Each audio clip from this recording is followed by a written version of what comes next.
Hello everyone. Last class तक अपन ने civil order writing complete कर ली थी।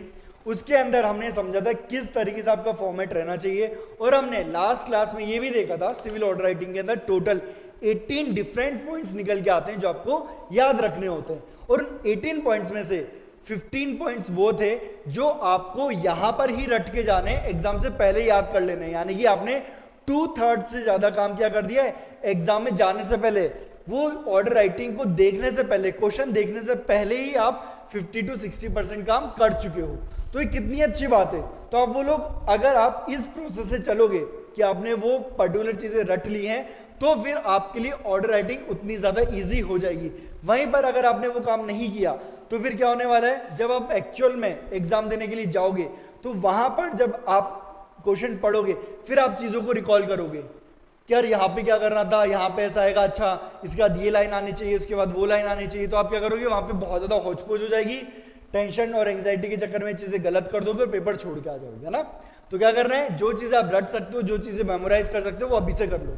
तो उसी तरीके से जब हम सिविल जजमेंट राइटिंग करेंगे तो अपन कुछ चीजों को मेमोराइज करेंगे। इसके अंदर भी अपन देखेंगे कि वो कौन से पॉइंट्स है जो आपको याद होने चाहिए, पता होने चाहिए, वो आप अभी से मेमोराइज कर लो।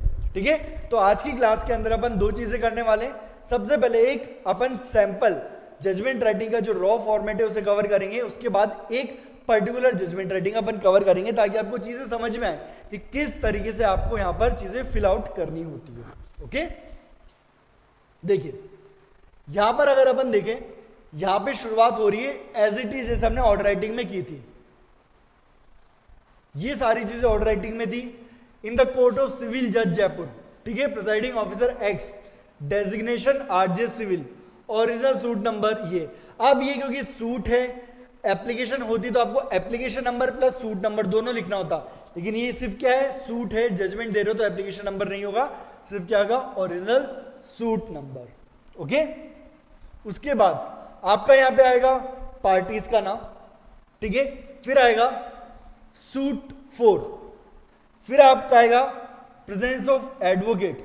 ठीक है, ये एक नई चीज है जो आपने ऑर्डर राइटिंग में नहीं की थी, यहां पे आपको लिखना होगा। देखो अभी तक सारा काम रटा रटा है, या फिर आपको क्वेश्चन के अंदर दिया, अभी कुछ भी अलग नहीं लिखना है, फिर ऐसे जजमेंट हेडिंग डालनी है, फिर डेट डालनी है।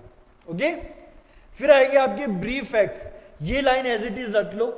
ठीक है, ये वर्ड से आपको ओपन करना है आपका पैराग्राफ नंबर 1। ठीक है, ये ओपन करके फिर यहां पे आपके पूरे क्या आ जाएंगे, फैक्ट्स आ जाएंगे। ठीक है, जो आपको क्वेश्चन में दिए हुए हैं, और फिर पैराग्राफ 1 को आपको एंड करना है इस तरीके से। पैराग्राफ 2 यहां से लेके यहां तक एज इट इज आने वाला है, एज इट इज रट लो उसको, और उसके बाद आ जाएंगे डिफेंस की स्टोरी। हमने देखा था ऑर्डर राइटिंग में भी जो प्रॉब्लम आती है उसमें डिफेंस की स्टोरी आपको दी हुई होती है, तो सेम चीज है, यहां पे डिफेंस की स्टोरी आपको देखने को मिल जाएगी, वो लिखना है आपको। फिर ये पैराग्राफ एज इट इज आएगा कि भैया आपको पता है, आपने सीपीसी पढ़ा है कि आपको फर्स्ट हियरिंग पे क्या करना है, होता है पार्टीज को ओरली एग्जामिन करना होता है, तो आपने वो किया है तो आपको करना पड़ेगा, करना ही होता है। तो आपने ये लिख दिया कि हमने ऑर्डर 10 रूल 2 के अंदर उसको क्या किया है, एग्जामिन किया है। अब आता है इशू फ्रेमिंग, है ना। इशू फ्रेमिंग, अब देखो इशू फ्रेमिंग के दो तरीके होते हैं, दो फॉर्मेट है।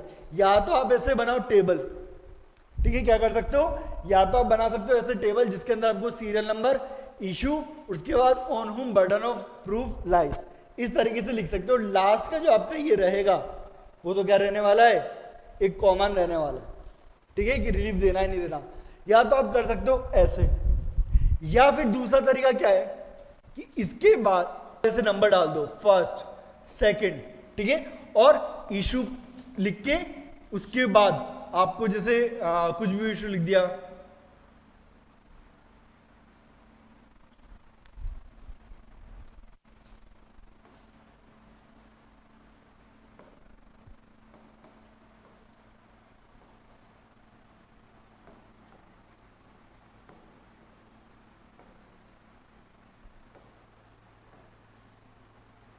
ठीक है, ये आपने ऐसे करके इशू लिख दिया। उसके बाद आपको क्या करना है, या तो आप ब्रैकेट में प्लेंटिफ लिख सकते हो, यानी कि जिसके ऊपर बर्डन ऑफ प्रूफ है, या फिर ऐसे डॉट डॉट लगा के फिर कर सकते हो प्लेंटिफ। ठीक है, तो ये तरीका है। तो दो तरीके से आप इशू फ्रेम करके लिख सकते हो, या तो आप ऐसे टेबल बनाओ, ठीक है, या फिर आप इस तरीके से डायरेक्ट नंबर लिखो और बाद में ब्रैकेट में लिख दो ऑन प्लेंटिफ या ऑन डिफेंडेंट, इस तरीके से। और ध्यान रखना आपके जो इशू फ्रेम होंगे उसमें पहला वर्ड वेदर से स्टार्ट होगा, ठीक है, वेदर, क्योंकि आप इशू फ्रेम कर रहे हो यानी कि क्वेश्चन पूछ रहे हो, तो क्वेश्चन कैसे पूछोगे, वेदर से। और जब ऐसा हो गया आपका पूरा, ये जो आखिरी चीज है ये आपका एज इट इज आएगा, ये आपका कॉमन इशू रहेगा जो हर बार आपको फ्रेम करना होगा, ठीक है, ये आपका फाइनल हो गया। फिर जब आपने इशू फ्रेम कर ली तो अब आप क्या कर रहे हो, ट्रायल में आगे बढ़ रहे हो। तो ट्रायल में आगे बढ़ोगे तो प्लेंटिफ को सबसे पहले करना है, plaintiff has submitted his affidavit in evidence and examined himself as PW1 and PW2 जी।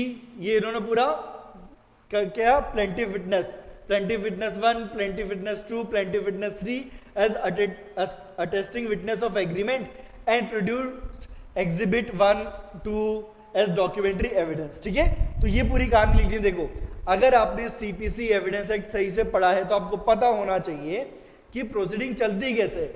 आपको प्लेंटिफ की साइड से एविडेंसेस लाने पड़ेंगे, प्लेंटिफ की साइड से विटनेस लाने पड़ेंगे। तो आपने यही किया है, बता दिया कि भैया प्लेंटिफ की साइड से आपने ये विटनेस बुलाए गए, राइट, और डिफेंडेंट की साइड से ये विटनेस बुलाए गए और ये यहाँ पे आपने एग्जिबिट की तरह डॉक्यूमेंट दिया। जब आपका ये सारा हो गया है, 6 point final arguments were heard from both the sides and advocate of plaintiff and defendant repeated the averment of their pleading। ये 6 पॉइंट भी कॉमन है। तो आप ये देखो 4 से लेके 6 जो ये 3 पॉइंट है उसके अंदर भी आपको दिमाग नहीं लगाना है, या तो ये चीज लाइन आपको एज इट इज रखनी है और उसके अलावा जो उसमें एडिशनल इंफॉर्मेशन लिखनी है वो आपको ऑलरेडी आपके क्वेश्चन में दी हुई होगी। तो जैसा मैंने बोला कुछ भी दिमाग नहीं लगाना है अभी तक, टिल पॉइंट नंबर 6 कुछ भी ऐसा नहीं आया जिसके अंदर हमें बहुत ज्यादा दिमाग लगाना पड़े। बस ये जो इशू फ्रेम करने थे अभी तक आपको सिर्फ उसी में दिमाग लगाना है, ठीक है। अब इशू नंबर 1 इस तरीके से आपको करना है, इशू नंबर 1 हेडिंग डालनी है, फिर the onus of proof this issue is on plaintiff, आपने बता दिया। और ये कैसे बताया आपने, जब यहाँ पे आपने टेबल बनाई थी या फिर इसको इस तरीके से किया था और आपने जब ब्रैकेट में लिखा था तो इस तरीके से आपको करना है, ठीक है। यहां पे आप इस तरीके से लिखना चालू करोगे। और अगर आप यहां पर हेडिंग नहीं डालते हो, कई स्टूडेंट से बोलते हैं सर हम ये हेडिंग डालेंगे तो जजमेंट में हेडिंग डालते हो थोड़ा अजीब सा लगता है, ठीक है, आपको मैं ये भी चॉइस दे रहा हूं और ये कुछ गलत नहीं है, दोनों अप्रोच सही है। या तो आप हेडिंग डाल के लिखो या हेडिंग डाल के नहीं लिखते हो तो इतना सा करना है, the burden of proof, the onus of proof to prove the issue number 1। तो जो यहां पर आपने इशू नंबर 1 लिखा है उसको यहां पे लिख दो। दिस इशू की जगह आपको क्या लिखना है, the onus of proof to prove issue number 1 is on plaintiff, burden of proof issue number 1 lies on plaintiff. ये चीज आपको लिखनी है। अब ये करके आपको and plaintiff contented that and produce evidence in support. तो इशू नंबर जब आपने 1 फ्रेम किया कि भैया यहां पर क्या डीड उसने साइन की थी या फिर नहीं की थी, पहला इशू यही है, डी साइन द डीड और नॉट। तो यहां पे आपको क्या करना पड़ेगा, यहां पे आप विटनेस लेके आओगे, अटेस्टिंग विटनेस की, सर हमारे सामने इसने क्या की थी, डीड साइन की थी, वो डीड भी आप वहां पे रखोगे, ठीक है सर, ये रहा एग्जिबिट नंबर 1 जो हमने डीड की तरह किया है। उसके अलावा आप अगर चाहो, अगर बहुत ही अच्छा जजमेंट बनाना चाहते हो तो आप ये भी लिख सकते हो that examine PW2 the expert witness and he verified that in his opinion the sign which were present on the deed are similar to the sign of D। तो इस तरीके से आप वहां पे क्या कर सकते हो, एक एक्सपर्ट विटनेस को भी इंट्रोड्यूस कर सकते हो। अब देखो एक बात समझना, कभी भी क्वेश्चन के अंदर आपको ये नहीं दिया जाएगा कि कितने विटनेसेस आए। बहुत रेयर होगा कि आपको लिखा हुआ होगा कि किसने किसको एज अ विटनेस बुलाया। ये जो विटनेस वाली कहानी है ये पूरी इमेजिनरी कहानी है, आपको मन में बनानी होती है। तो आप यहाँ पे जो विटनेसेस ला रहे हो, अब वो विटनेस जो है बहुत ज्यादा अतरंगी नहीं होने चाहिए। यहाँ पे आप ये काम करेंगे लीगल प्रोविजन। लीगल प्रोविजन कैसे, आपको पता है कि आप एक्सपर्ट विटनेस बुला सकते हो साइन करने के लिए। इंडियन एविडेंस एक्ट सेक्शन 45 बोलता है एक्सपर्ट एविडेंस। तो आपको पता है एक्सपर्ट एविडेंस आ सकता है, तो आपने उसको डाल दिया। आपको ये पता है जब डीड उसने रजिस्टर करवाई होगी, साइन की होगी, तो वहां पे अटेस्टेड विटनेस होने चाहिए, तो आपने उन अटेस्टेड विटनेस को बुला लिया। ये भी चीज आपको इंडियन एविडेंस एक्ट में देखने को मिलती है, टीपीए में देखने को मिलती है। तो ये चीजें कहां से आ रही है? जब आपको लीगल प्रोविजंस पता है। तो आपको लीगल प्रोविजंस पता होने चाहिए, तभी तो आप करोगे। पता चला कि आपको वहां पे एक्सपर्ट विटनेस की जरूरत नहीं थी, तब भी आपने एक्सपर्ट विटनेस बुला लिया। वहां पे कोई अटेस्टिंग विटनेस था ही नहीं या होना ही नहीं चाहिए था, आप अटेस्टिंग विटनेस बुला रहे हो। तो ये चीजें नहीं कर रही है। तो जब आप थोड़ी सी चीज इमेजिन करो तो वो सेंसेबल होनी चाहिए, लॉफुल होनी चाहिए, लीगल वे में होनी चाहिए। ओके, अब वही issue number 2, burden of proof of issue number 2 lies on defendant, defendant contended that and. अब देखो सबसे अच्छी बात यह है कि नॉर्मली आपको ना जो कहानी मिलेगी, फैक्ट्स मिलेंगे, उसमें डिफेंडेंट की साइड से कोई एविडेंस नहीं मिलने वाला है। क्यों नहीं मिलने वाला है? क्योंकि नॉर्मली जब भी आपको एज अ डिफेंडेंट चीज प्रूव करनी होती है तो आपको कितना सा करना होता है, जो प्लेंटिफ है उसकी स्टोरी में डाउट क्रिएट करना है कि नहीं सर ये नहीं हुआ था, है ना। आपको डाउट क्रिएट करना होता है, क्योंकि जो जजमेंट आएगा सिविल प्रोसीडिंग में वो कैसा था? प्रिपोंडरेंस ऑफ प्रोबेबिलिटी। तो आपने अगर कोर्ट के दिमाग में इतना डाउट क्रिएट कर दिया कि प्लेंटिफ अपना जो बर्डन है डिस्चार्ज नहीं कर पा रहा है on the basis of preponderance of probability, तो उसके फेवर में डिसीजन नहीं जाएगा। तो अगर आपको लग रहा है कि प्लेंटिफ के फेवर में डिसीजन जाना चाहिए, तो आप अननेसेसरी डिफेंडेंट के फेवर में इमेजिनरी विटनेस मत लाओ, है ना। क्योंकि अगर आप इमेजिनरी विटनेस लाओगे तो उसके लिए आपको कंटेंट एक्स्ट्रा लिखना पड़ेगा, विटनेसेस के नाम लिखने पड़ेंगे, विटनेसेस ने क्या स्टेटमेंट दिया वो लिखना पड़ेगा, फिर उनका क्रॉस एग्जामिनेशन हुआ तो उन्होंने क्या बोला वो लिखना पड़ेगा। तो अननेसेसरी आप काम बढ़ाओगे। तो आपको क्या करना है, अनटिल अनलेस डिफेंस की साइड से विटनेसेस मेंशन नहीं है क्वेश्चन के अंदर, तो आपको डिफेंस विटनेस नहीं लिखना है। हाँ, अगर आपका बहुत ज्यादा मन कर रहा है कि नहीं मैं तो डिफेंस के फेवर में जजमेंट दूंगा या दूंगी, तो फिर आप डिफेंस विटनेस कर दो। तो ऐसा ही हो रहा है, यहाँ पे डिफेंडेंट ने कोई भी विटनेस नहीं दिया है और ना ही वो कोई भी कनेक्शन प्रूव करने में सफल हुआ है, फेल हो गया वो। So on the basis of preponderance, issue number 2 is decided in favor of plaintiff and against the defendant. Her issue को आपको इसी तरीके से करना है, ठीक है, कि प्लेंटिफ के फेवर में हुआ, अगेंस्ट डिफेंडेंट हुआ। सेम चीज ये कर रही है। बर्डन ऑफ प्रूफ नंबर 3 किसके ऊपर लाई कर रहा है? डिफेंडेंट के ऊपर कर रहा है। और आपने as it is a preliminary issue of law and it is expedient to decide such issue, defendant produce copy of this. Plaintiff averted that it is a mixed question of law and fact and should not be decided as preliminary issue of law. Court has gone through the provision and decided it is not a preliminary issue. तो आपने हर issue को individually वहां पर decide किया है। आपको directly conclusion पे jump नहीं करना है कि भैया बस इशू नंबर 1 बताया, उसके अंदर क्या जजमेंट क्या एविडेंसेस है वो बताया, काम खत्म कर दिया। नहीं, हर इशू को आपको इंडिविजुअली जजमेंट देना पड़ेगा। और इसका जो प्रोविजन है ये मिलता है आपको ऑर्डर नंबर 14 के अंदर। Each issue must be individually decided, है ना। ये प्रोविजन आपको मिलेगा ऑर्डर नंबर 14 के अंदर। अब यहां पे आप फाइनली क्या कर रहे हो? रिलीफ। इशू नंबर 4 क्या कर रहे हो? मतलब जो भी आपका इशू होगा, सबसे लास्ट इशू होने वाला है आपका कि आप रिलीफ दे रहे हो या फिर नहीं दे रहे हो, कॉस्ट इंपोज कर रहे हो नहीं कर रहे हो। तो इसकी भी लैंग्वेज रट लो। After the determination of above issue, this court holds that plaintiff has fully established his case against the defendant according to above appreciation of facts and evidence. Plaintiff is succeeded to prove the issue number 1, 2 and the decree of payment has passed in favor of plaintiff. The party shall bear their own cost and decree shall be prepared accordingly. Sign of PO and seal of the court. Judgment was pronounced today in open court. Sign of PO and seal of the court. अब देखो यहां पे जो relief होने वाला है ये line fix है।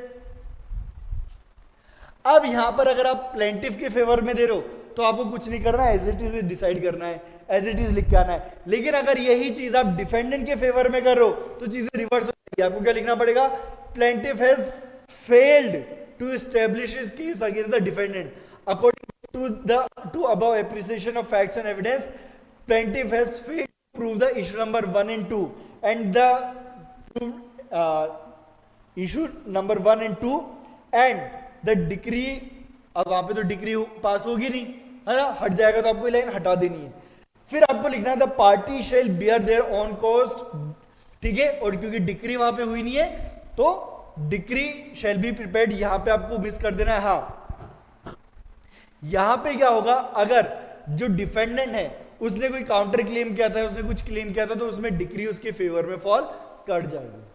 ठीक है, डिक्री क्या होगा, उसके फेवर में फॉल कर जाएगी। अदरवाइज क्या होने वाला है, नॉर्मली जो आप डिसीजन देखोगे तो बोल दोगे कि सक्सेसफुली वो प्रूव कर नहीं पाए, तो ऐसी सिचुएशन में क्या होगा, फिर आपको ऐसा कोई काम करने की जरूरत नहीं है। अब इसके अंदर बच्चे एक जो बहुत ज्यादा होशियारी लगा के आते हैं, वो क्या करते हैं, कॉस्ट किसी एक पार्टी के ऊपर चिपका देते हैं कि प्लेंटिफ बियर करेगा, डिफेंडेंट बियर करेगा, जो भी है। देखो ऐसा मत करो, इतनी ज्यादा आपको दिमाग लगाने की वहां पे जरूरत नहीं, कॉस्ट इंपोज करने की जरूरत नहीं है ना। अनटिल एंड अनलेस आपसे क्वेश्चन में कुछ ऐसे हिंट दी हुई हो कि भैया प्लेंटिफ ने टाइम पर ये काम नहीं किया, डिफेंडेंट ने टाइम पर ये काम नहीं किया, तो ऐसी सिचुएशन में आप कॉस्ट लगा सकते हो किसी एक पार्टी पे, बट नॉर्मल सर्कमस्टांसेस में कभी भी आपको कॉस्ट लगा के नहीं आना है ना। काम मत बढ़ाओ, जितना आप सिंपल रखोगे इस जजमेंट राइटिंग को उतना आपके लिए बेहतर है। अगर आप इसको कॉम्प्लेक्स करने बैठोगे तो ये चीज आपका पूरा का पूरा 3 घंटे भी खा सकती है। अगर मैं आपको बोलूं ना कि जजमेंट लिखो, तो उस प्रॉब्लम पे हो सकता है कि 3 के 3 घंटे बैठ के आप बस जजमेंट ही लिखते रह जाओ, तो ये नहीं करना है। जो चीज कॉम्प्लेक्स नहीं है उसको अननेसेसरली एक्स्ट्रा कॉम्प्लेक्स नहीं बनाना है। ओके, ये था अपना सैंपल। अब इसमें आप देखते हैं कि कितनी चीजें ऑलरेडी फिक्स्ड है।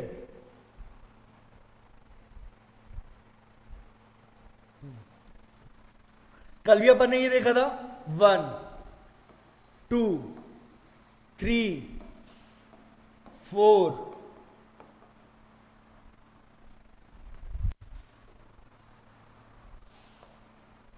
5। चलो इसको अपन एक ही ले लेते हैं, पार्टीज का जो नाम आया है उसको अपन एक ही लेके चलते हैं, नहीं तो आप बोलोगे सर आप अननेसेसरी पॉइंट बढ़वा रहे हो। ठीक है, पार्टीज का नाम आया 4, ये 5, ठीक है, ये 6, यहां पर डेट आएगी ये 7, ठीक है, ये एज इट इज आएगा पॉइंट नंबर, ये 8 हो गया, ये 9 हो गया, ठीक है, ये हो गया 10। इशू फ्रेमिंग का ये पूरा का पूरा एक पॉइंट अपन ने 10 ऊपर कर ही लिया है, ठीक है। अब इसके अंदर भी बहुत सी चीजें रटी हुई है, ये पूरा का पूरा मैं एक 11 पॉइंट ले लेता हूं, ठीक है। अब ये इश्यूज आपको डिसाइड करने, इशू नंबर 1 में ये हो गया 12, ये हो गया 13। ये तो डिपेंड करेगा आपने कितने इशू फ्रेम किए हैं,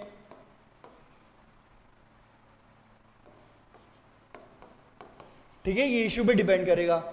अब उसके बाद ये 16, ये 17 और ये 18, फिर से वही 18 चीजें निकल गई। अब इसमें आप ये देखो कि कितनी चीजें जो आपको रटनी है, अपन यहां से काउंट करते चलते, 1 2 3, ये पूरा रटना है, ये 60 to 80% आपको रटना है, तो इसको भी मैं रटाफिकेशन में काउंट कर रहा हूं, 4 चीज हो गई है, ये आपको अलग करनी है। इसमें भी 50 to 60% रटना है, तो ये हो गए 5 चीजें,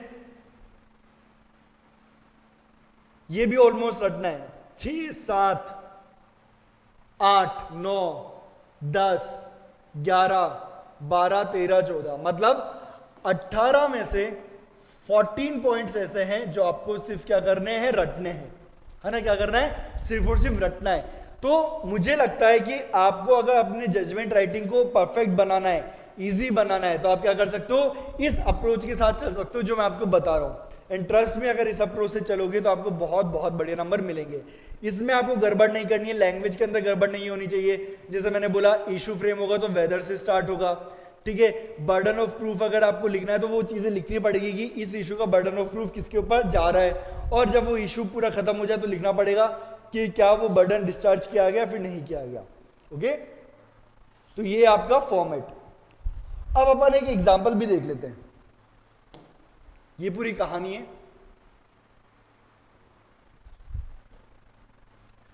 the plaintiff and defendant are familiar to each other. On 17 July 2014, for the sake of personal necessity, defendant borrows ₹1,87,690 from the plaintiff and agreed to return the money after 1 year with 20% annual rate of interest, and accordingly a return agreement was executed. After a stipulated period, despite demand, defendant did not return the principal amount and interest thereof. Plaintiff sought relief that decree for ₹2,56,115 along with suit expenses and interest till realization of amount passed against defendant. This suit of plaintiff after inquiry was registered at the register of civil suit. The summons was served on the defendant to appear and file his return statement in reply to the plaint, and the said summons were produced in court after due service. The defendant filed the return statement and defendant categorically denied the pleading in the plaint and also denied the execution of agreement. The defendant pleaded that the alleged borrowed amount is in odd figure.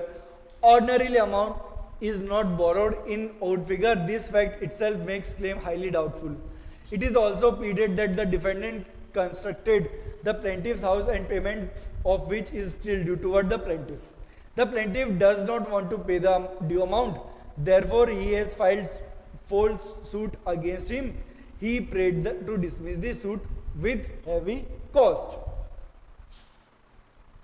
अब देखते हैं भाई यहां पे क्या हुआ है. वही चीज point number 1, point number 2, point number 3,